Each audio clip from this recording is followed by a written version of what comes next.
जय भीम नव बुद्धा साथियों, मैं हूं राम लखन और आपका स्वागत है हमारे YouTube channel writing and speech में। यदि आप हमारे चैनल पर नए हैं तो इसे सब्सक्राइब करें, कमेंट करें, शेयर करें, ज़्यादा से ज़्यादा लोगों तक पहुंचाएं, जिससे परम पूज्य बाबा साहब अम्बेडकर की राइटिंग और स्पीच की जो उन्होंने लिखा है और जो उन्होंने बोला है उन सब की जानकारी बहुत लोगों तक पहुँच सके। और आज का जो टॉपिक है 15वां टॉपिक है परम पूज्य बाबा साहब अम्बेडकर के एनालिसिस ऑफ कास्ट का। और जो 15वां टॉपिक है उसका नाम है चातुर्वर्ण की कठिनाइयाँ। यहाँ पर हम टॉपिक से समझ लेते हैं कि यहाँ पर समस्या किसकी है। यहाँ पर समस्या है चातुर्वर्ण की और उनकी जो समस्या है वो है जाति। बाबा साहब अम्बेडकर इस टॉपिक में ये बताने का प्रयास किए हैं कि जो वर्ण व्यवस्था की वकालत करने वाले हैं, जो वर्ण व्यवस्था की वकालत करते हैं कि 4 वर्ण होने चाहिए, आखिर वो कैसे 4 वर्ण में पूरे समाज को बांटेंगे जो कि पहले से 4000 जातियों में बटा हुआ है। ये भी वर्ण व्यवस्था के अनुसार ही बटा था और इसी को पुनर्जीवित करने के लिए यह अब कर्म के आधार पर जो वर्ण व्यवस्था की वकालत करते हैं, इनके आड़े कैसे जाति आती है और जाति को की वजह से क्या ये वर्ण व्यवस्था को कायम कर सकते हैं और जो वर्ण व्यवस्था को समाज का बेहतर संगठन बताते हैं लोग, वो किस तरह से अव्यवहारिक है, असामाजिक है और किसी भी तरीके से समाज के हित में नहीं है। यही परम पूज्य बाबा साहब अम्बेडकर इस टॉपिक में बताने का प्रयास किए हैं और समझाने का प्रयास किए हैं।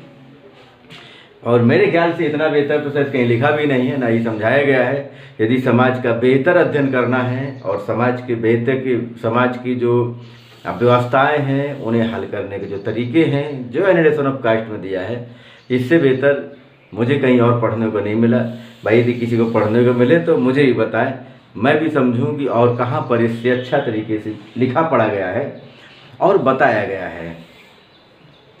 चलिए आते हैं पहले ही टॉपिक में आते हैं।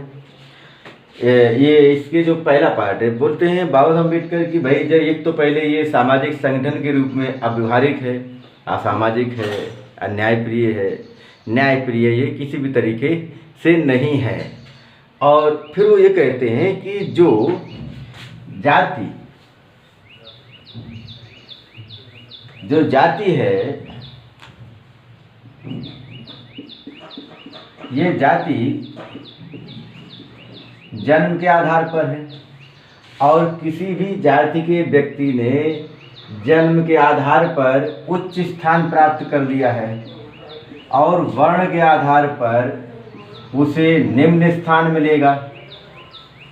तो ये जो वर्ण व्यवस्था के पोषक हैं, ये जो लोग हैं जो चाहते हैं वर्ण व्यवस्था चाहते हैं, ये लोग वर्ण व्यवस्था को चाहने वाले लोग या वर्ण व्यवस्था को व्यवस्थित करने वाले लोग, ये किस तरह से इसे राजी करेंगे कि भाई तुम जाति छोड़ करके वर्ण में आ जाओ। जैसे ये कर्म के आधार पर ये जो वर्ण व्यवस्था है इसको स्थापित किया जा रहा है कर्म के आधार पर। गौर से समझिएगा, इसको थोड़ी प्रॉब्लम होगी नहीं तो समझने में। ये वर्ण को बोल रहे हैं कि ये कर्म के आधार पर हम इसको निर्धारित करेंगे और ये जाति है वो जन्म के आधार पर है। और जाति के कारण जो जातियां हैं उसमें किसी को एक उच्च स्थान प्राप्त हुआ है। किसी को भी जाति को ले लीजिए, सपोज दैट ब्राह्मण जाति को ले लीजिए या क्षत्रिय को ले लीजिए, ये वर्ण भी है और जाति भी है। अब ब्राह्मण में मान लो ब्राह्मण वर्ण हो गया तो उसमें पाठक है, तिवारी है, दुबे है, ये जितनी भी उसकी जातियाँ उपजातियाँ बनी हुई हैं, और एक चमार, कोरी, धोबी, दानो, कहर, गड़ैया, काछी, कुर्मी, तेली, तमोली, कोई भी ले लीजिए। अब इनको हम कर्म के आधार पर डिवाइड करते हैं। कर्म के आधार पर सबसे बेहतर जो कार्य है, जो सोच समझ है, दर्शन की हो या फिजिकली कोई कार्य हो करने का शक्ति हो या त्याग हो, इन सारी चीज़ों के जो अलग अलग तरीके हैं, उनमें यदि कोई शेड्यूल कास्ट का अच्छे कर्मों में आ जाता है तो ये तो बन जाएगा 1 नंबर के वर्ण में चला जाएगा, ब्राह्मण वर्ण में। अब कोई ब्राह्मण को यदि उसके कार्य जो है अच्छे नहीं हैं, वो ज्ञानी नहीं है, तो क्या उसे हम ये शूद्र में रख पाएंगे? और क्या उस ब्राह्मण को हम शूद्र के लिए राजी कर पाएंगे? यही बाबा साहब अम्बेडकर बताएं कि जो आदमी निम्न जाति का है, यह जाति में पैदा हो गया है, वो उसका उच्च स्थान नहीं प्राप्त है, तो वह यदि कर्म के आधार पर उच्च स्थान पर पहुंच जाता है और उच्च स्थान वाला कर्म के आधार पर निम्न हो जाता है, तो क्या दोनों को हम राजी कर पाएंगे? बिल्कुल भी नहीं कर पाएंगे। इसलिए क्योंकि जाति की जो संकल्पना है और वर्ण की संकल्पना है, दोनों एक दूसरे के अपोजिट हैं, एक ही सीध में नहीं है, एक ही तरीके के नहीं हैं। इसीलिए हम वर्ण व्यवस्था की स्थापना नहीं कर सकते, किसी भी कीमत पे नहीं हो सकता। दूसरी चीज़ क्या है, अब इसका जो वर्ण व्यवस्था है हमारे यहाँ के, ये वर्ण व्यवस्था यूनानी दार्शनिक प्लेटो को आप लोगों ने पढ़ा होगा, सुना होगा, कुछ लोगों ने तो बहुत अच्छे से पढ़ा होगा जो राजनीति के स्टूडेंट रहे होंगे। वो क्या बताते हैं कि जो वो पूरे समाज को यूनान में 3 भागों में बांटते हैं। वो 3 भाग कैसे हैं? कहते हैं कि जिस आदमी को भूख ज़्यादा लगती है या भूख को प्राथमिकता देता है, भूख तो सभी को लगती है, भूख को पहली प्राथमिकता देता है, वह आदमी मेहनत कश हो जाएगा या व्यापारी हो जाएगा। ये इस वर्ग में रखा है, व्यापारी वर्ग में रखा है। देखते हैं, व्यापारी वर्ग में रखा, ठीक है। जो दूसरा था, जिसने भूख को उच्च स्थान नहीं दिया, मतलब प्रथम स्थान न दिया, उसे और थोड़ा सोशल रहा तो उसे रक्षक में रख दिया। और जो तीसरा व्यक्ति था, जिन्हें पदार्थों ज्ञान और किसी भी चीज़ के प्रारंभिक ज्ञान की संकल्पना की या उसके बारे में चिंतन मनन किया, उसे दार्शनिक में रख दिया और उसे कानून बनाने का अधिकार दे दिया या विधायक कह दिया। ये सारी चीज़ों को उन्होंने अपनी एक पुस्तक जो उनकी थी रिपब्लिक, इसमें उन्होंने प्रकाशित किया है। इसे आप पढ़ सकते हैं, इसी में उन्होंने संकल्पना को बताया है।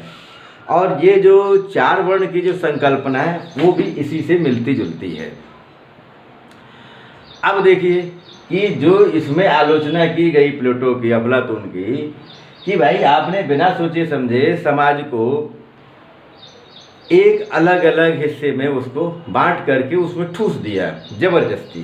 क्यों करके जो व्यक्ति है वो बहुत सारी क्या बोलेंगे कि सूचनाओं को कहें या बहुत सारे अलग अलग तरह के ज्ञान कहें या टैलेंट का उसके अंदर भंडारण होता है। ये हम डिसाइड ही नहीं कर सकते कोई आदमी यहाँ पैदा होगा तो ये काम करेगा, ये हो ही नहीं सकता। अब पैदा होने के बाद वो क्या करेगा, किस जाति में पैदा हुआ, फिर उसके कार्य क्या होंगे, ये हम पहले से डिसाइड नहीं कर सकते। ये तो ये अतार्किक था या ये क्या असामाजिक था और किसी भी तरीके समाज का गठन इस तरह से नहीं हो पा रहा था। और यही काम जो है ये किया हमारे यहाँ के जो वर्ण व्यवस्था के पोषक थे, जाति व्यवस्था के पोषक थे, उन्होंने स्थापित कर दिया ब्राह्मण, क्षत्रिय, वैश्य, शूद्र। अब इसमें क्या गारंटी थी कि जो ब्राह्मण वंश में पैदा होगा या वर्ण में पैदा होगा बुद्धिमान ही होगा? कोई गारंटी नहीं। और जो जिस वर्ण में पैदा होगा वो वैसा ही होगा, ऐसा तो संभव नहीं था। इसीलिए जबरदस्ती किसी के कार्यों को पहले निर्धारित करना ये एक तरीके से समाज को सही तरीके से गठन नहीं करता था और ये गलत था। इस तरह से आलोचना आर्य समाजियों की भी हो जाती है और ये अफलातून की भी हो जाती है। फिर एक बात जो मुख्य बात आती है वो ये है कि अब जो सबसे बड़ी मुख्य बात है कि हर व्यक्ति के स्वभाव में, कार्यों में, गुणों में बड़ा अंतर पाया जाता है। इस आधार पर यदि प्लेटो हो या ये 4 वर्ण के जो भारत में पोषक थे वो हो, इस तरह से ज़बरदस्ती किसी व्यक्ति को किसी भी एक पार्ट में उसको ठूस देना और ये मजबूर करना कि तुम्हें यही काम करना है, यही तुम्हारा नसीब है, ये एकदम असामाजिक है, ये गलत है। अब फिर एक समस्या आती है कि यहाँ पर यदि मान लो 4 वर्णों की स्थापना करना भी हो कि भाई ठीक है इसे करना है, तो बाबा साहब अम्बेडकर कहते हैं कि इसे स्थापित करने के लिए तो फिर कानून की ज़रूरत पड़ेगी। जब बनाना ही है और जब कानून बनाया जाएगा तो कानून के साथ दंड की व्यवस्था होगी। लोग हो सकता है कानून का पालन ना करें तो फिर दंड विधान लाना पड़ेगा, और दंड विधान भी इतना कठिन होना चाहिए कि यदि कानून का उल्लंघन किया जाता है तो मृत्युदंड दिए जाने का विधान भी होना चाहिए। और ये सब यदि आप कर लेते हैं तो क्या वह जो वर्ण व्यवस्था वो टिकी रहेगी? क्या गारंटी है कि लोग उसे स्वीकार कर पाएंगे और इससे किसी के पर अन्याय नहीं होगा?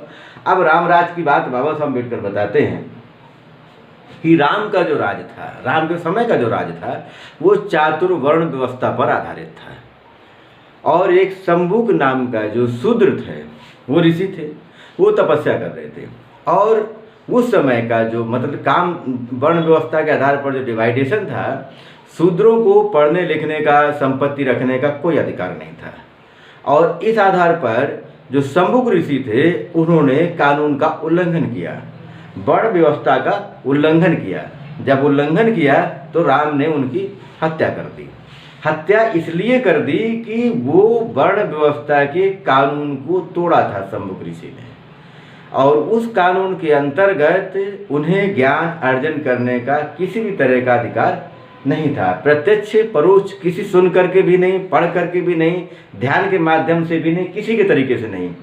आप सिर्फ और सिर्फ गांव के बाहर जंगलों में मतलब ऐसे मतलब क्या बोलते हैं, पशु के तरीके आप रहिए, ये उनका राइट था। और जो भी कोई पढ़ने लिखने सुनने का प्रयास करता था तो जबान काट देना या कान में शीशा पिघला के डाल देना, आंखें फोड़ देना, ये सारे जो दंड थे ये कानून का पालन करने के लिए थे, वर्ण व्यवस्था के कानून का पालन करने के लिए।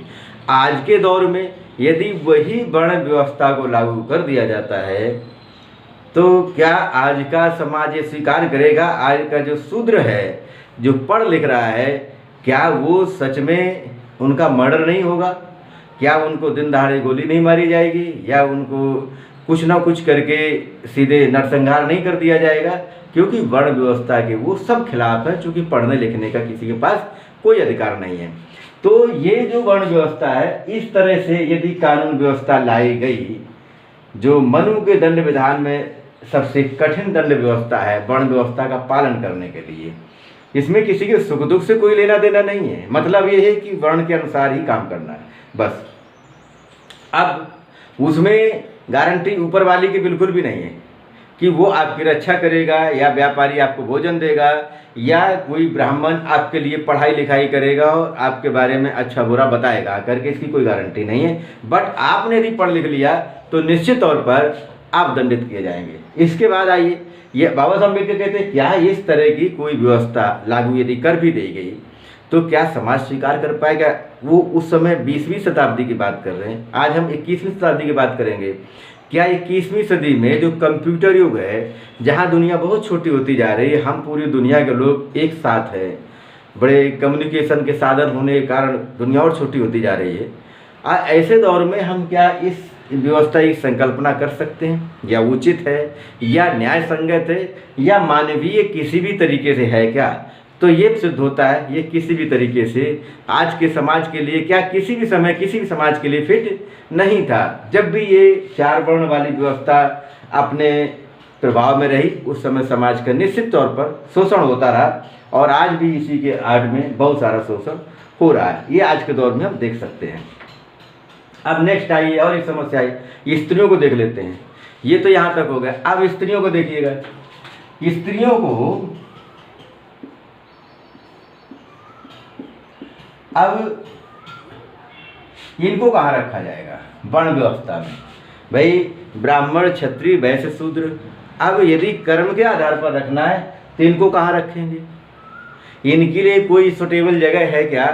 क्या इन्हों ब्राह्मणों की श्रेणी में रखेंगे, या क्षत्रिय की श्रेणी में रखेंगे, या करेंगे तो क्या करेंगे। जैसे कि वर्ण व्यवस्था में इन्हें शूद्रों की श्रेणी में रखा गया, जब शूद्रों की श्रेणी में रख दिया गया तो फिर हर घर में शूद्र हो गया।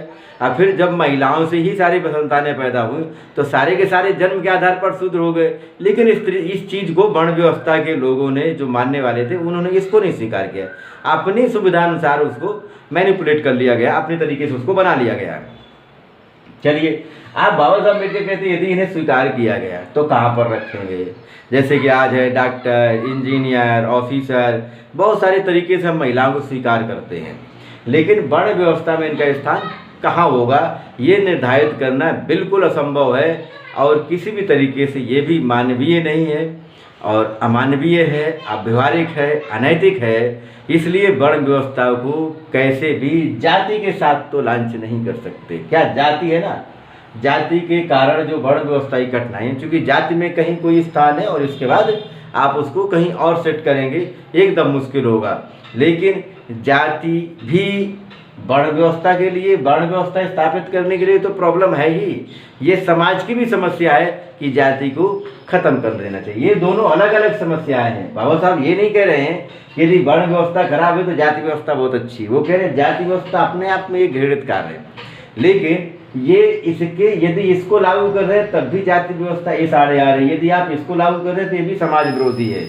ये सारी चीज़ें एकदम खराब हैं, जो समाज में किसी भी तरीके से चलन में नहीं लाई जा सकती हैं। इसलिए जाति को ख़त्म करना चाहिए और जो लोग इस व्यवस्था को लाने में तुले हुए हैं ये तो कभी हो ही नहीं सकता, ये भी अव्यवहारिक है, इसे भी ख़त्म कर देना चाहिए। अब देखिए, ये तो हुई बाबा साहब अम्बेडकर की स्पीच। अब हम देखते हैं और थोड़ा सा जो हमें जान लेना चाहिए। 1936 में बाबा साहब अम्बेडकर वर्ण व्यवस्था की आलोचना कर रहे हैं और ये कह रहे हैं कि भाई ये वर्ण व्यवस्था आज के दौर में बिल्कुल भी ठीक नहीं है। कभी शोषण किया लोगों ने, अत्याचार किए, लोगों को जानवरों की तरह जीने के लिए मजबूर कर दिया, वो कोई समाज संगठन नहीं था, वो एक अन्याय था और गलत तरीका था। आज के दौर में यदि हम मानवता को लाना चाहते हैं, समता सत्ता बंधुत्व के आधार पर एक दुनिया मिसाल कायम करना चाहते हैं, तो हमें एक ऐसी व्यवस्था को लाना होगा जिससे सभी लोग समान हो। जैसे संवैधानिक व्यवस्था है तो संवैधानिक के अंतर्गत हमें दूसरों के अधिकारों के लिए लड़ना चाहिए, ना कि हमें शोषण करना चाहिए। एक चीज़ और, स्त्रियों के लिए जहाँ पर अभी तक अत्याचार हो रहा था, शोषण हो रहा था, उनके साथ जानवरों जैसा व्यवहार किया जा रहा था, आज संविधान लागू होने से ये भी उच्च उच्च पदों पर पहुँचने लगे। हमको चाहिए कि हम जहाँ जहाँ पर इनके अधिकारों का हनन हो रहा है वहाँ इन्हें कोऑपरेट किया जाए और इनके अधिकारों की सुरक्षा की जाए संवैधानिक तरीके से। इसी तरीके से जहाँ पर भी जो भी हमसे बन पड़ रहा है, हमारे समाज के जो भी पढ़े लिखे बुद्धिमान लोग हैं, वो उन्हें वहाँ पर समाज को बेहतर बनाने के प्रयास करें। थोड़ा थोड़ा किया जाएगा, एक दिन बेहतर हो जाएगा। जय भीम, नमो बुद्धाय।